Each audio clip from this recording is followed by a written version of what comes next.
Good morning and welcome to this final session of the Future of the American Child Journalism Training in Cleveland.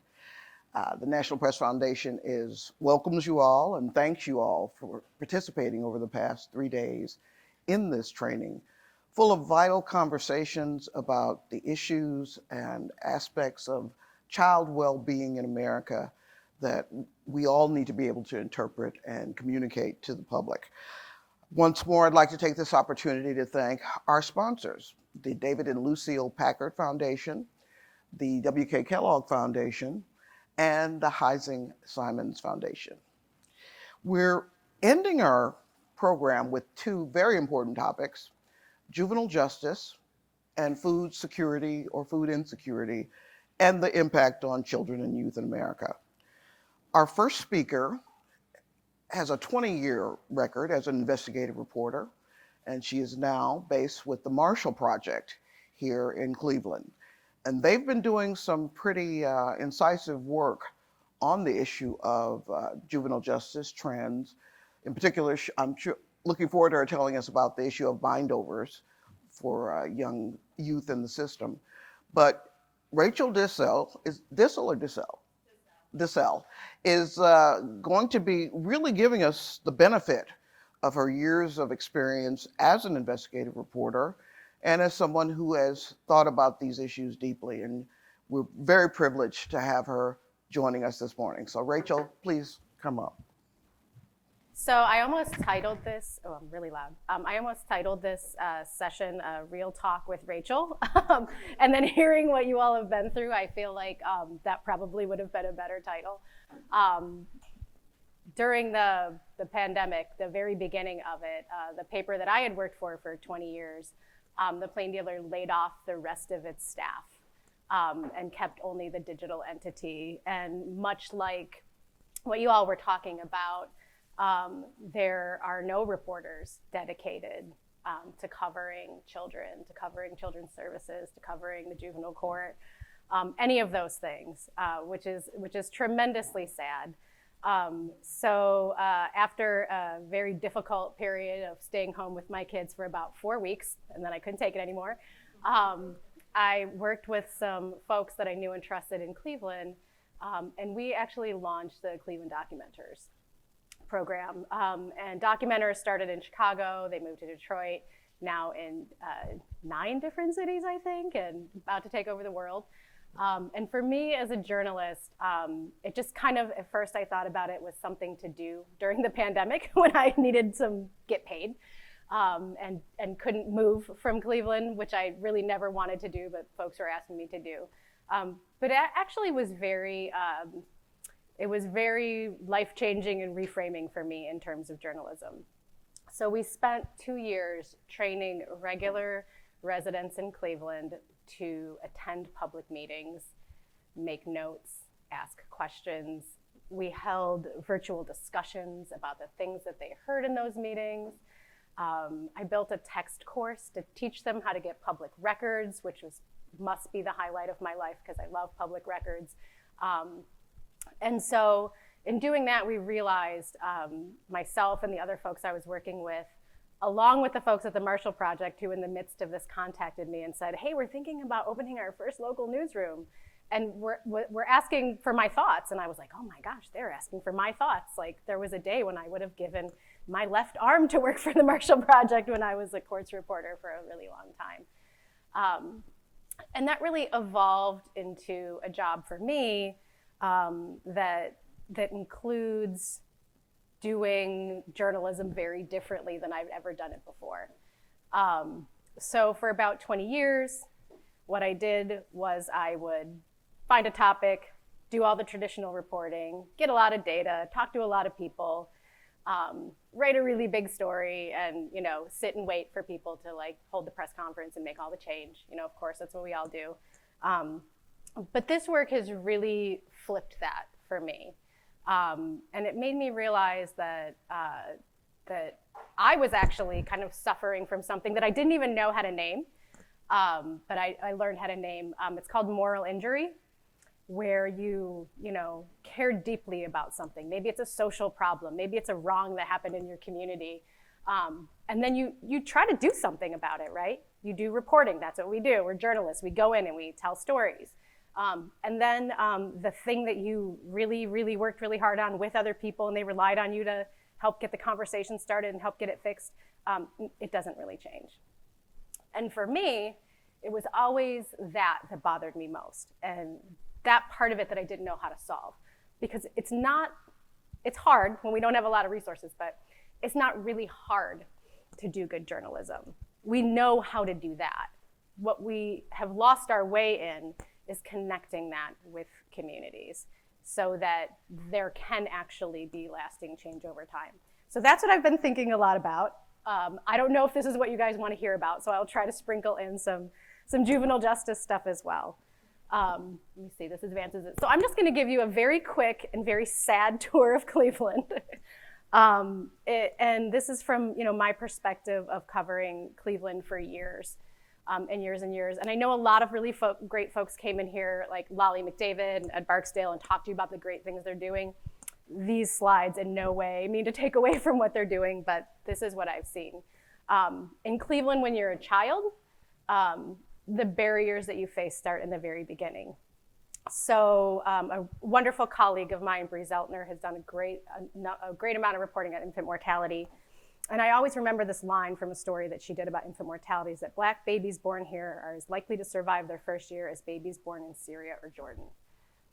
And that is actually still true to this day. They're more than 2 times as likely to die as babies born to white mothers. And when Bree wrote this story a couple years back, it was 18 out of every 1,000 Black babies in Cleveland that died before their first birthday. There has been a slight improvement. It's now 14.4. Nothing to cheer about, though, I would say. It's kind of cutting off, so I'll just make sure I look back and see everything. Lead poisoning, which I have done a tremendous amount of reporting on over, I think, 8 years now. When these photos were taken, Najavian Dunlap had a lead level of 23 micrograms per deciliter, which is a lot. And Haneen Alawi, whose family had moved here from Iraq to be safe, was hospitalized. She had 125 micrograms per deciliter, was hospitalized for quite a long time. So this story, I think, is kind of illustrates where the seeds for me started about doing this work differently. So Cleveland's children are lead poisoned at 4 times the rate of kids across the country. Those are just statistics, right? I think maybe there's other communities that aren't measuring it as much, so we only know what we know. And in one neighborhood that we spent a lot of time in, close to 20% of kids tested had an elevated blood lead level, and a quarter of incoming kindergartners had a elevated blood lead level at some point. Black and brown children who are refugees like Haneen are the most affected. So when we started doing this reporting, and I promise you it will link to juvenile justice at some point, we looked back in the archives of the Plain Dealer, the great, archives of black and white, photos and images. And we really recognized that over time, the way that we talked about a problem like this was basically blaming parents, not holding landlords accountable. But we also saw a pattern that some wonderful reporters, likely from our paper, would write a story about how sad and terrible it was that kids were poisoned in the Glenville neighborhood, which is where the highest rate of poisoning is. The first story we found like that that was pretty significant was probably from the 50s or 60s. And this was before they had banned lead from residential base paint. And there would be a press conference or a blue ribbon panel or a summit, and everybody would talk about how great it was that they were going to solve this problem. And then about a decade later, there would be another story, and lo and behold, the problem would still be there. It'd be just about the same. Maybe we'd be measuring it differently. And we looked at that and we stepped back and we thought that we really need to ask the question differently. We need to ask why it is acceptable for the community to be poisoning future generations of children, right? Why are we accepting that as a thing that we do? And what we heard from politicians and all the folks that have to garner all that political will to fix things was that it was just too expensive, and it was a legacy problem. I thought that was a very interesting framing. It's a legacy problem. We didn't cause the problem, so like really, why are you pushing us to fix it? And it's just too expensive. It's too many houses, you know. And the question wasn't really about what are we doing to these future generations of children who are now concentrated in the city as we've lost population, who are mostly Black and brown children, who were just like, oh, it's too expensive to fix this problem, so we'll just deal with the problems down the road, hint, getting to the criminal justice stuff. And so, you know, we tried to figure out how to do different reporting on this. I don't think we quite got there. But one of the things that we did was we went and we knocked on the doors of 100 homes where kids were lead poisoned and talked to the parents who were there, some of whom it was their children who were poisoned, and some of whom they didn't even know there was lead hazards in the house because they had never been told. One of the most interesting things that the parents told us was that even if they wanted to protect their children from lead, there was no way for them to actually find out if there was a hazard at the address. There was no list. If you called City Hall, good luck. No one's gonna tell you anything they know about an address. They're not gonna share a health record. And so we scrambled to get that data and just make the ugliest table you've ever seen and put it online because we felt we needed to do something to help parents with that. But in doing that reporting, there was something for me that was inspiring. We put out a lot of stories in a way that I would never do today. All at once, you know, it was like the big, like, hey, we've worked on this for a year. We're going to vomit out all of this information at you, and you should read all 17 pieces and look at all the videos and stuff. Now realize that's not really the thing to do. But what happened was after that happened, we started getting calls back from the parents and the grassroots activists and all the folks that were really interested in this saying, hey, nothing's happening about this. Why? And I was like, I don't know. Like, we keep showing up at meetings and asking. And eventually they were armed with enough information about lead poisoning, because one thing that we did do that I am proud of is we did a lot of explanatory material. We did a cutaway of a house. We did an explainer of how like lead poisoning affects the brain, all this very basic explanatory material. And we didn't know this, but these folks took those materials and started like making copies of them and handing them out at community meetings and things like that. And so when they didn't see a response, they were pretty pissed off, and they organized. And they actually did a ballot initiative to force the city to change its laws around lead poisoning. So it wasn't the reporters saying, we are going to fix this. It was the residents saying, not only are we not going to tolerate this, we're going to take it to the ballot, and we have the information. We can make the arguments about the science of lead poisoning, about the harm to the children. Because what the parents didn't have before the reporting happened was anything beyond their own experience. Each of them that we talked to, the ones that were in stories and the ones that weren't, they knew their own personal experience of going to the city and not getting any help, of wanting to move to a safer place and not being able to find out whether it was safe or not. But they actually didn't have this broader picture of how often it happened and who it was happening to. And so providing that in a way that was useful for the community, to me, is something that I'll kind of keep coming back to. But I think we have to continue on the SAD tour for at least a little bit. So I don't know if you guys heard about child poverty when you're here. Depending on how you measure it in any given year, you are in the ground zero for child poverty. 45.5% of children in Cleveland live in poverty. It's the largest percentage of any US city that's a bigger city, and Cleveland still is like, we're a bigger city. We're very close to not being a bigger city anymore, but don't tell Cleveland that.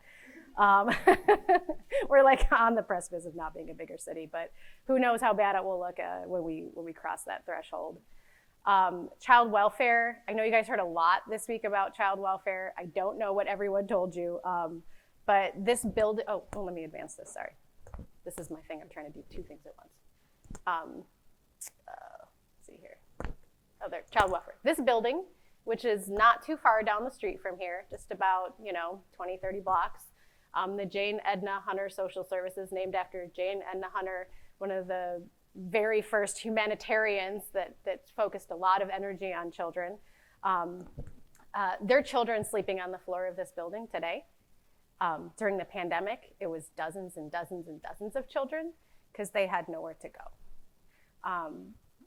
At one point, we had gotten to a pretty decent place in Cleveland. When I say pretty decent, this is like measurably. We had only 800 children in county custody. We're not that big of a county. We're about 1.2 million people. Most of these children are from Cleveland. It's now 2,400 children. We've actually gone backwards. And as the number of children in custody have gone up, the number of caseworkers have gone down, the experience in child welfare has gone down. In just the past 18 months, they've lost 200 years of experience for people who worked at an agency like this and had been making child welfare decisions for 20 years or more. And they have the lowest number of foster homes that they've ever had available to them.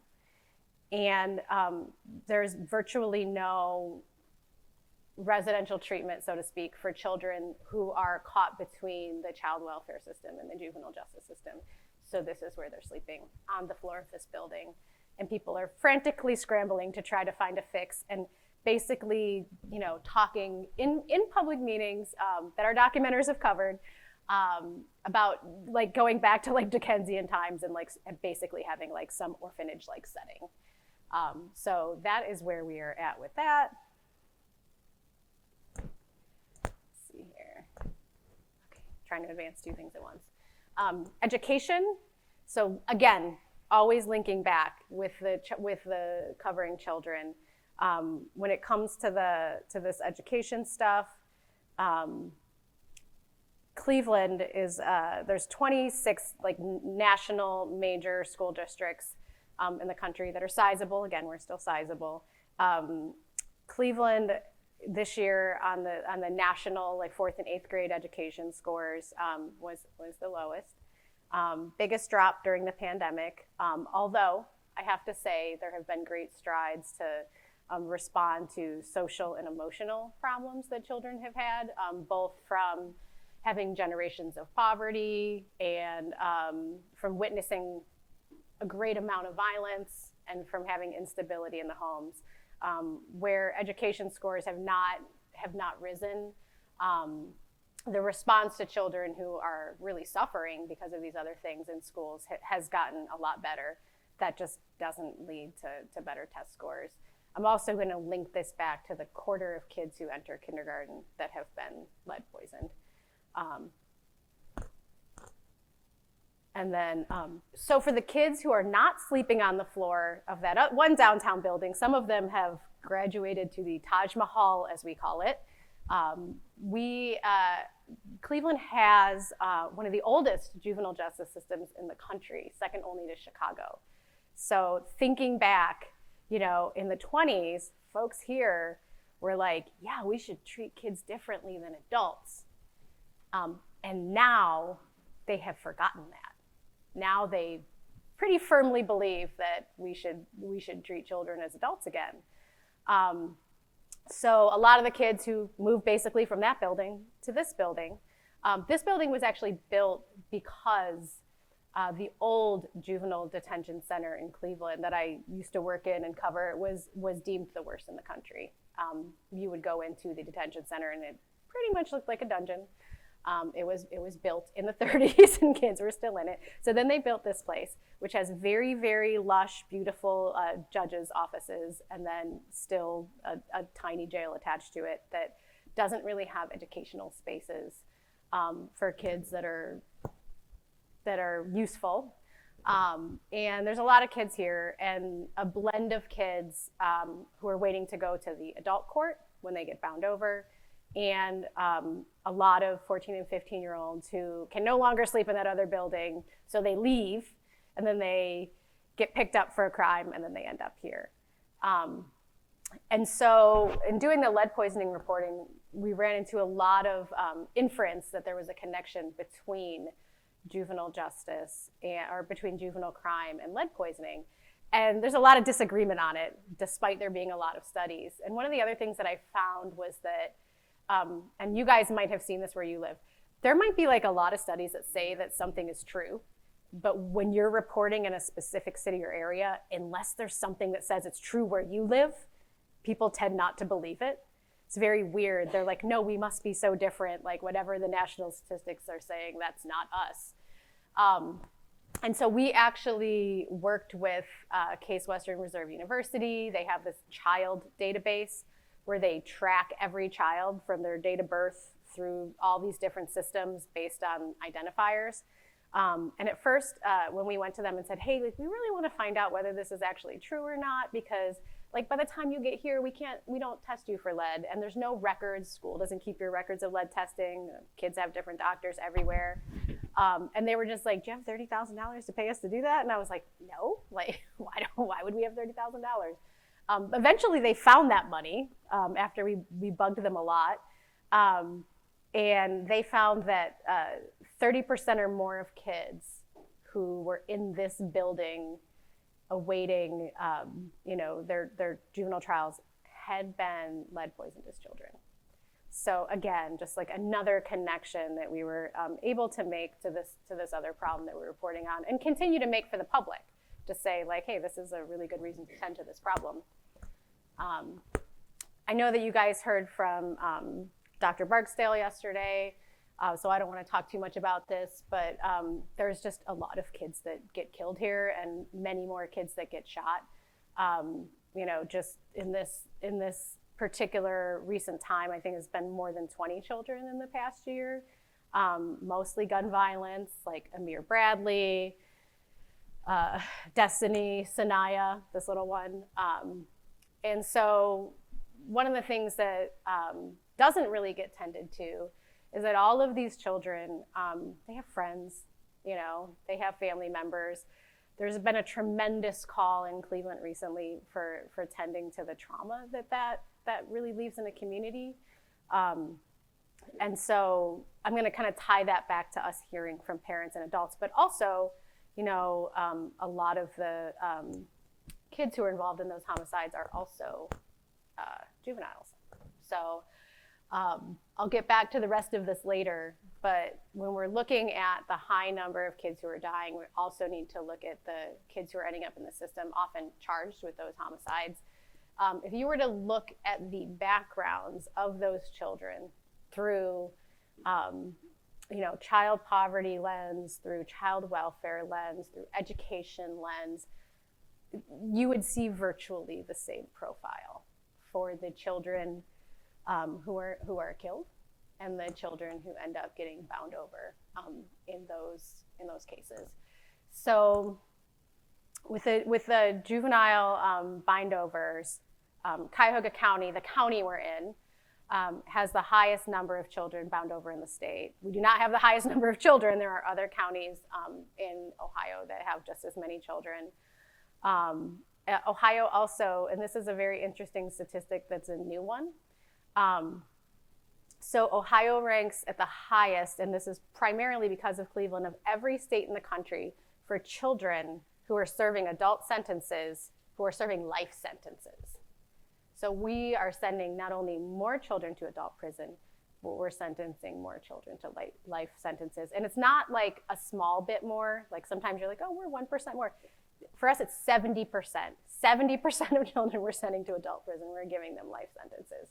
I think the next highest one was in like maybe the mid 60s, but most are in the 30s. So we're far and above that.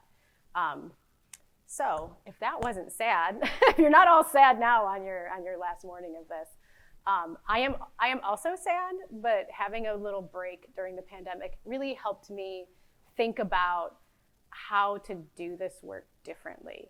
Because all of those things that I just showed you, like in some way or another, like those facts are in my brain because I've written about them or like edited a story about them. And what I realized is like the change in what they are is just always very small. It's not a groundswell of change. And I know that it's not our job as reporters to just solve every problem. But clearly we're doing this for a reason. We're not doing it because we want the problems to persist. So quickly, before I go a little bit more into this, I do want to make one distinction, and you kind of made this distinction for me earlier. I do think there's a difference between national level reporting and local level reporting. I think that at the national level, there are times in which A good investigative series can change, like federal law, or can affect like how the nation thinks about sending, giving kids the death penalty. So I'm definitely not saying when I say all of this that like that kind of reporting shouldn't be done. What I'm saying is that I think on the local level that we have to do this work differently if we want to work ourselves out of a job about writing stories like all the ones that I just showed you. I think on the local level, all of these statistics are very difficult. And what we tend to do, I think, when we see them a lot and when we deal with them a lot personally, is we kind of take a step back. It's hard not to kind of get like numb to all the badness.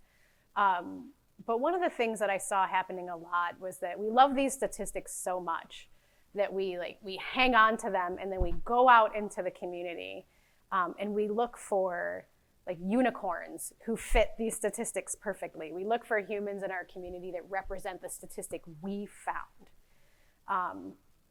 And when I've spent a lot of time in the community with the work that I'm doing now with the Marshall Project and with Signal Cleveland, which is our new nonprofit newsroom, people really don't like that. They have a lot more to say than that, and so we're going to talk a little bit more about that. But one of the things that also started me thinking about this was working with a group of high school students. And just for fun, I'll show you some pictures from some of those projects at the end. But there was a freshman, and he was in an English class, and we were working on like a writing assignment around stress, because I love to go into the high schools and work with kids. And he did not want to participate because he really didn't want to engage with the newspaper. And he told me that the only way I'm going to get into your paper is if I kill someone, someone kills me, or if I get into Harvard. And that really stuck with me because he knew as a freshman, like, these are the buckets you're putting me in. There's no other buckets for me. And that was really sad. And as we're talking to these kids in this high school classroom, there's literally like buckets in the hallway where like sludge is dripping from the ceiling that like was, is not a great spot. That high school is now shut down. It was in such bad condition. So I think we get stuck in this kind of like rinse, lather, repeat, write a story, like I said, press conference, summit, blue ribbon panel.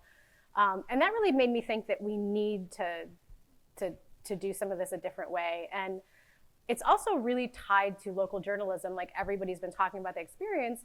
Like, we're losing people. Like, we don't have the people to do this reporting. The answer isn't that like those of us who are left and who exist just need to do more and take on more reporting and shoulder more reporting and do more. So I kind of started to think about it like a little bit more radically, is that like we need more people who can help us do this work. And that really went well with what I started to learn from this documenters community. And working with people for 2 years during the pandemic, these are just a couple of small things that I've learned. And I know I want to leave time for discussion, right? We need to leave how much time for discussion? Okay. So what we started doing more of was starting our process with the questions from people who are most affected by whatever problem we were covering, whatever thing we were working on. And for me, that has been very effective. Starting with what people who have lived experience want to know. And the interesting thing to me was that almost every time the answer was more information. They wanted like a level set, right? They wanted to be part of the conversation that was happening. One thing that I heard a lot from folks as we were spending time in the community, like getting ready to do this reporting on juvenile justice, was that we would like it if you write stories for us and not about us. And for me, like that can sound kind of cliche to some people, but it does sit with me, because if you look at a lot of these stories on child welfare and poverty, and juvenile justice, they are actually not for the folks affected by the system. They are basically what I would call power speaking to power.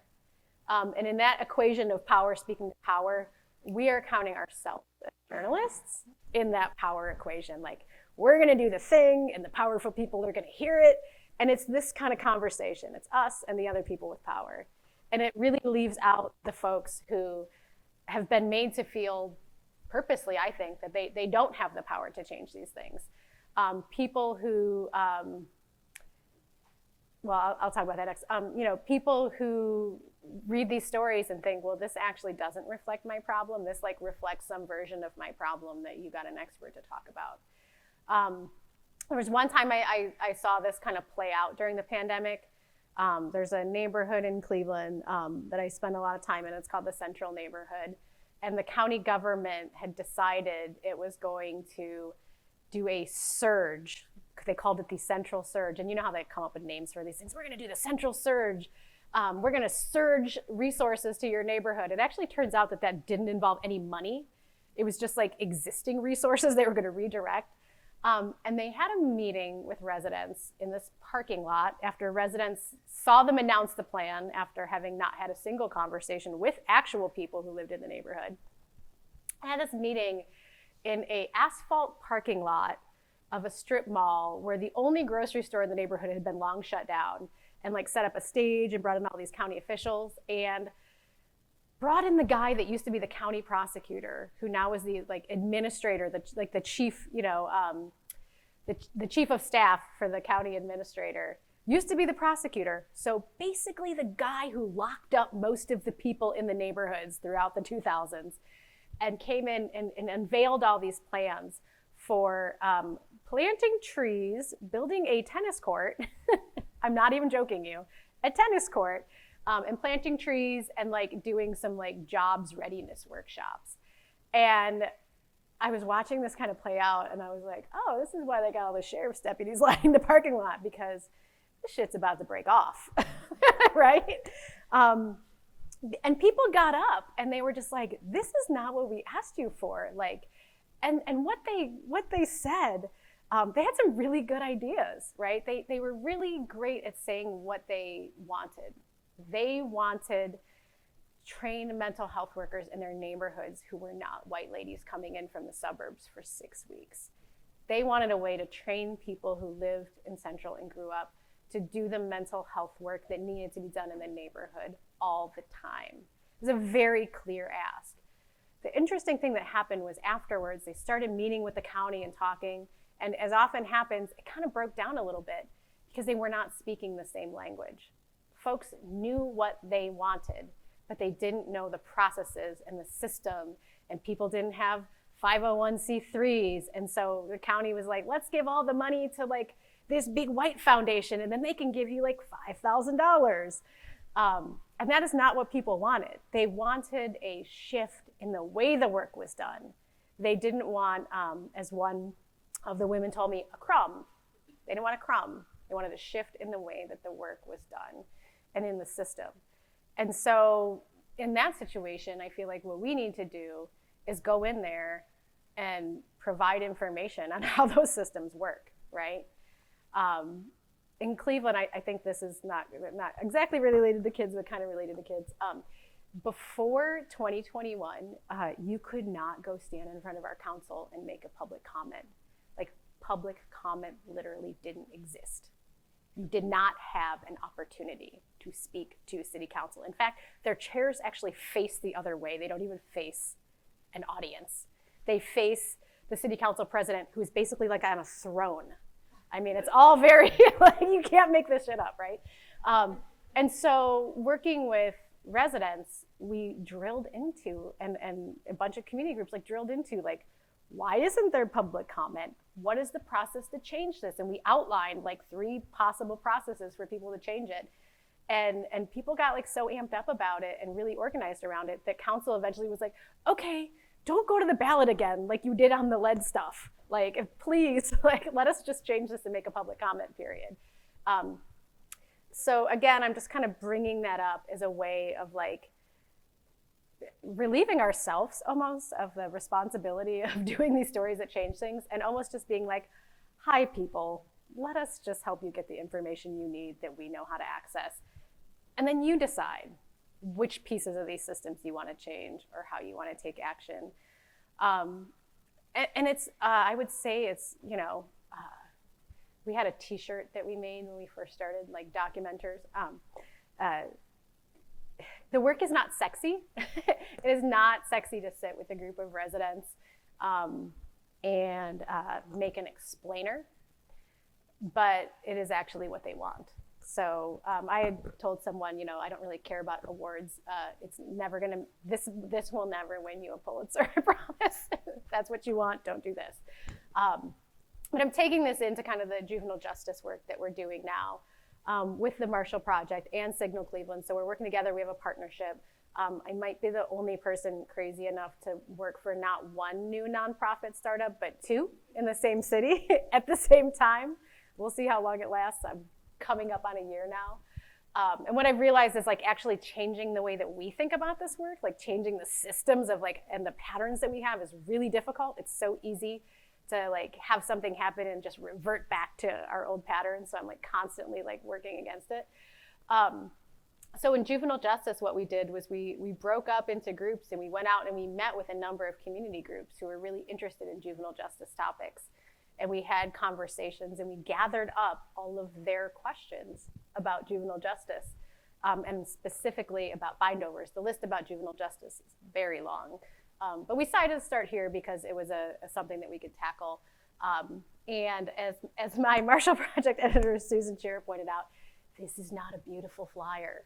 This is not the shiny Marshall Project stuff you would normally see. And what I argued back was that the community actually doesn't care. They don't care if something is shiny and packaged the way that we might tend to care about it. But this is the information they wanted, and so we helped them get it. So we took with them together, we took like a 12-page process that involves a lot of legal stuff about bindovers, and we somehow got it into 2 pages. We tried to remove as much of the jargon as possible. We actually went through with residents and highlighted words that they did not understand and figured out other ways to say those things.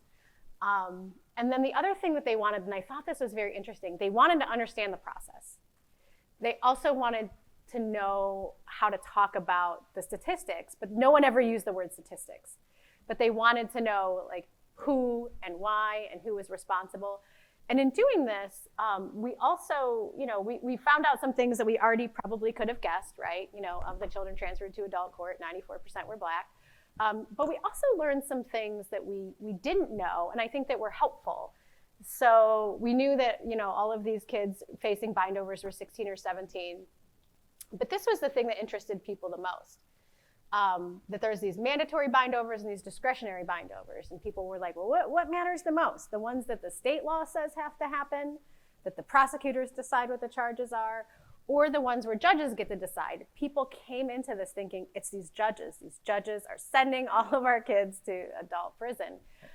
But we were able to work with statistics that we got from the court in groups, within our newsrooms and within the community, and help figure out that the cases coming in were very disproportionate.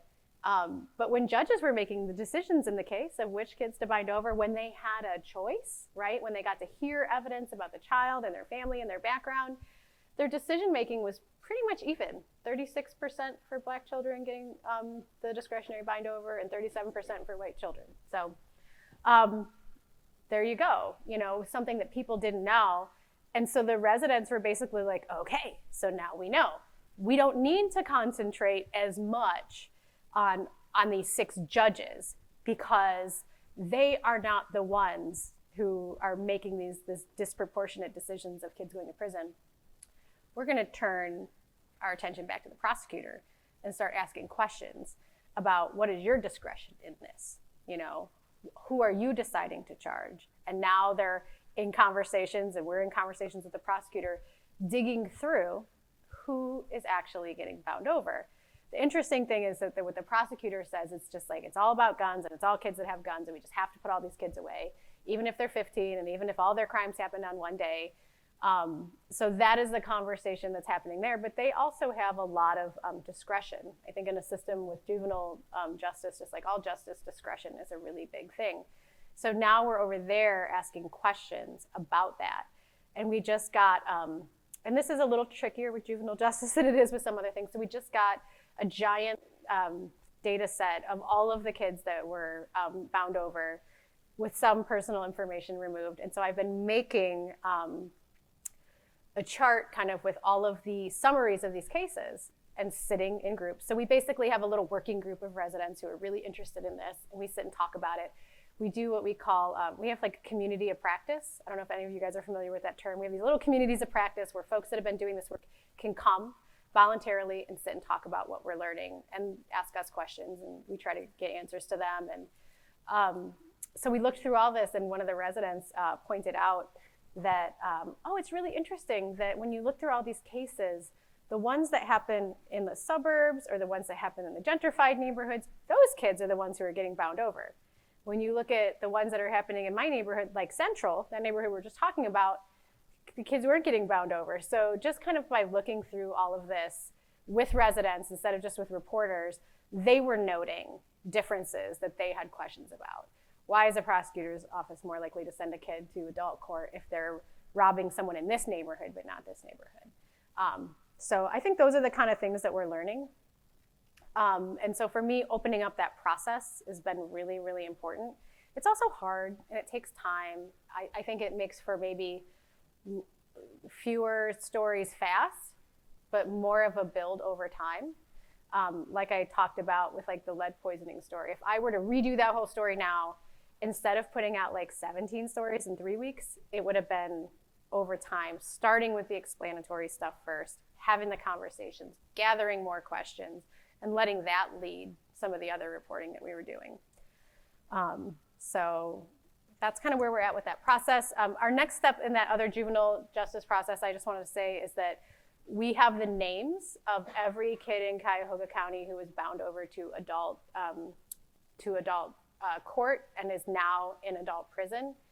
And we have been starting conversations with them. So I don't know if any of you use JPay or whatever. So we've been using JPay, starting conversations, but the conversations didn't start like, hi, I'm a reporter from the Marshall Project. I want to talk to you about being in adult prison. They started more like, hi, I work in Cleveland. I work for the Marshall Project. We're really interested in the experience that you've had, and we want to know what you think we should be talking about and reporting on about the situation that you're in right now. So not going to them with these like kind of preconceived questions. And we've gotten a lot of really interesting responses from young people, not about the things that we would think, and also very system oriented, more so than I thought. I thought we would get a lot of responses from people that were like, here's my personal situation and I feel like it needs to be fixed. That is not what we have gotten. We have gotten folks who are like pointing us to things in the system that they feel like nobody paid attention to. So that's been really interesting, and there'll be more reporting on that. I just want to leave you with a couple of joyful photos in a way. These maybe don't seem joyful, but one of the last things before I got laid off from my job of 20 years that we did was a project called Dear Cleveland. Again, this was like another little seed, another little nugget of maybe the urge to do this work differently, but it wasn't fully formed at the time. It was just that I really was burned out and didn't want to do any more of this reporting anymore. So we got like a small grant, and over one summer, we worked with 4 or 5 different groups of kids. So we went to all these kids and we said, we want to do this reporting on stress. And they were just like, great, that's exactly what we want to talk to a bunch of adults about. And then we said, well, what would you guys like to do? And they said, we just kind of like want to express ourselves the way we express ourselves and like not have you ask us a bunch of questions about stuff. So we split up the groups of kids. And so we had one group of kids, they actually ended up being all girls, who created their own project where they went across the city and they took all these photos. We partnered with Shooting Without Bullets, which is a great organization here. And their theme was utopia, dystopia. And so they were taking these photos across Cleveland of things that some people might think represented the bad or the ugly parts of Cleveland that they found beauty in. Which I loved, and we also here's the other thing, we ran these photos like giant in the paper. It was so amazing. All the kids got like plates from the press run. It was super cool. We worked with another group of kids who each wrote songs about different parts of things in Cleveland that it wasn't on the nose. It wasn't like, this is what stresses me out, but there were experiences that they had in their life. They got to write these songs, the songs were published, they got to perform the songs in a public performance. It was very cool. It was all their voice. We were just like standing by, like with snacks and some advice. Other kids actually, they did short stories that we did these animated graphics for, where they wrote about tough decisions kids had to make. And so they were really not comfortable like putting themselves in it, so they created these characters that they did, and so we allowed it. It was kind of like this cool comic thing that they did, and they were all animated. Oh no, it's not dancing. And then this last group of kids all got together, and they spent an entire summer looking into relationships between police and kids. And it culminated, so this had a lot of videos, they did a lot of research, we kind of stood by and helped them, and it culminated in them making a presentation on the plan that they would suggest for improving police relations with children in Cleveland. So that was my happy part at the end, and I feel like I right at my time, so I will leave some time for questions. Have a seat here with us. Oh, Nicely, you get to sit. This is like this kind of thing, huh? To the theme that we've been talking about the past few days, and that is the importance of lived experience. And our first part of our training, it was related to foster care and how hearing from the voices of people who experience it is more important. Then yesterday we had some wonderful experience at the Ahuja Center. Mm-hmm. And that helped us to realize that healthcare access, healthcare delivery, to understand what people need, you have to be in the community, you have to center what's going on in their lives. So I really appreciated you sort of sharing some insights into your journey and how it's impacted you and how it influences your coverage. So are there any questions right now before, once again, I commandeer the discussion? Hi, my name is Anna Spurry. I'm with the Kansas City Star. A question I just had for you is, what was your strategy when you were first going to editors about spending more time and doing more of this shift in reporting? I can see how, some editors might push back on that a little bit. Generally, I never ask permission. I just started being like, I'm gonna do this thing. I'll let you know how it's going. I feel like, also I worked somewhere for 20 years, and that place was like a sinking ship. So I feel like there was a lot more permission to do things. But I mean, I would make the argument that, we could invest a lot of time in doing a story that very few people, and we all know, because like metrics are always like thrown in our faces, that when we write some of these really important stories, that like actually not a lot of people read them. That if we invest some time on the front end in the community, talking to people and like building those relationships and that trust, and then actually figuring out how those folks want those stories, that they will be read and they will have a bigger impact on people. Like just for instance, with that flyer that we did, I think we passed out about 1,200 of them, and then people called us and they kept asking for more and more and more, because they wanted to pass them out in their own community. And so for me, like that's the next the next hill that we're working on climbing, is that like we have always seen ourselves as like these distribution networks, like through our own websites, and like if you still have a print paper, through our print paper. But really the distribution networks are in the community. You want people in the community to pass something on from one to the other. And we kind of expect people just to adopt and adapt the way we do it. When we really go in there, like I'm telling you, like I don't know what it is that like we think it's all social, but like people like love these like paper flyers. But also with the stuff on social, when we have done some of these things and done a really cool explanatory like Instagram slideshow, like the number of people that see it more than would have read a story on our website is incredible, and the number of people that pass it around. So I think it's more about kind of making that argument that I'm not saying I don't want to do this work, I'm just saying I want to do it slightly differently. So it might be a slower start as you get to know whoever you're doing the reporting with, and whoever you're working with in the community, but the dividends pay later. They kind of have a more lasting effect. And I also have found that those folks that you spend a lot of time with, they will come back with other things. So I feel like it is hard to make that, like, we're always in urgency, like everything in news is urgent right now. But like some of those young people that we worked with for those projects, one of whom actually went to journalism school after writing her first story as part of this project, just graduated from Ohio State this year, and is working in North Carolina as her first job. They will come back. I mean, a number of those kids have come back in certain times and said, hey, such and such is happening in my community. I'm not really sure where to get information on it.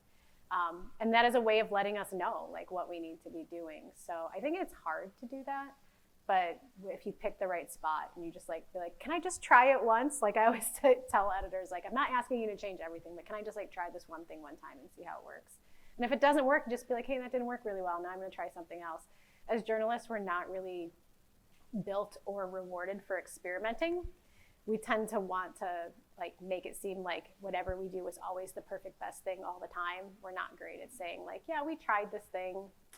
The community didn't like it, so we're not going to do it again, because we don't like to admit publicly when we're not right, even though like basically what we do is admit point out when everybody else is wrong.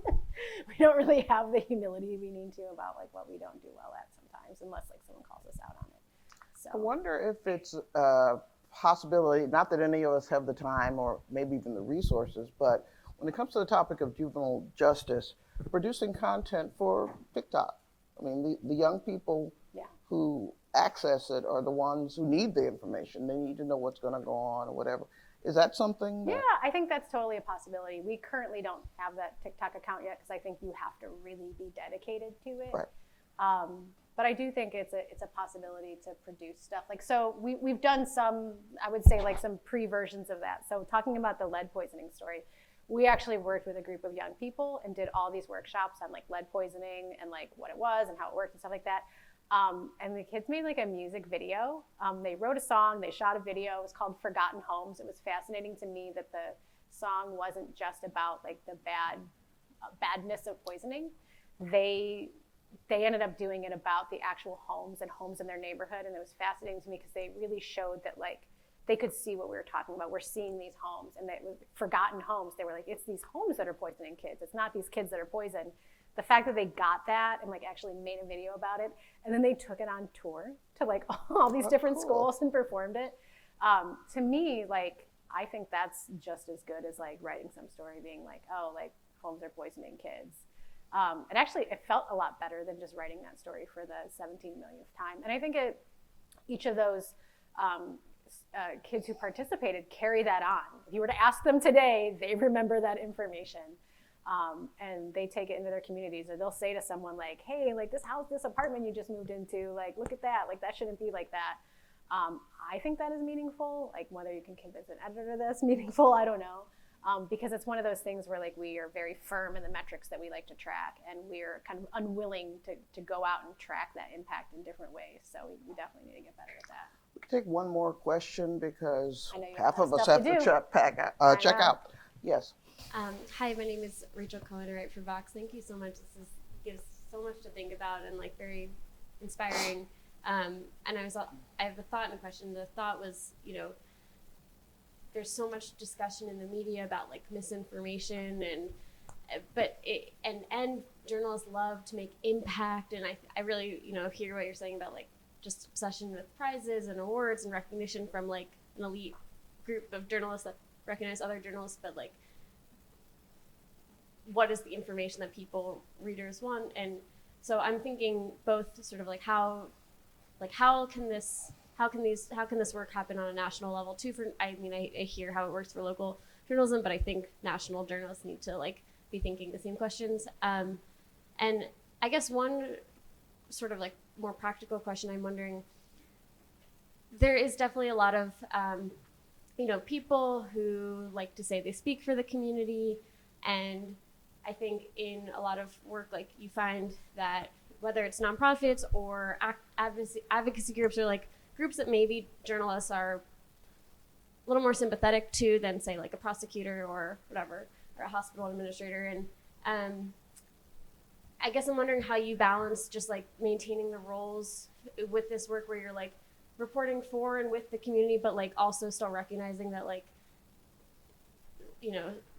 maybe like they're wrong, or they're not necessarily representing the interests of all or the people showing up at the meetings aren't the other people. So just wondering how you think about that. I mean, it's all information, whether you're getting it from someone who holds power or whether you're getting it from someone who lives in the community. It's all information. You have to weigh that information and learn from it.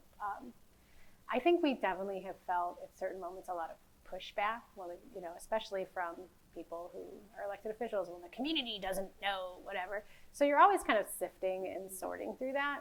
One of the things I found is we just lead with curiosity. We don't make a lot of assumptions. People bring information to the table, and it's not like we're trying to be like, you're right and you're wrong. We're trying to be like, let's figure this out together.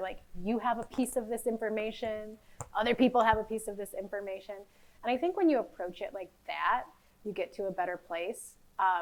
Journalists definitely like to fall into the you're right or you're wrong, you fix this or you're failing. It's very binary. We use those words all the time. And in the community, it's not that way. For me, I think one of the most underreported stories is what I would call bureaucratic burden. Does that make sense when I say that to people? I mean, I have seen a million programs that are created to help people with something, and there's money there or whatever. And without a doubt, anytime I get into the weeds talking to residents who need help, the problem isn't some state lawmaker that's a jerk or whatever. The problem is that there's too much fucking paperwork and people can't get the right stuff to fill it out, and they're drowning, and then they're expected to slit their wrists and give the county their blood for $500. The burden on people to get a small amount of money to help them survive is far bigger than the burden on the Cleveland Browns to get $500 million to make their stadium nicer, right? And those things are not even, and people tell us that all the time. But we're just I'm gonna write a story about how paperwork's terrible, or how hard it is to get your kid's birth certificate for the 7th time. But that is what people are telling us about, right?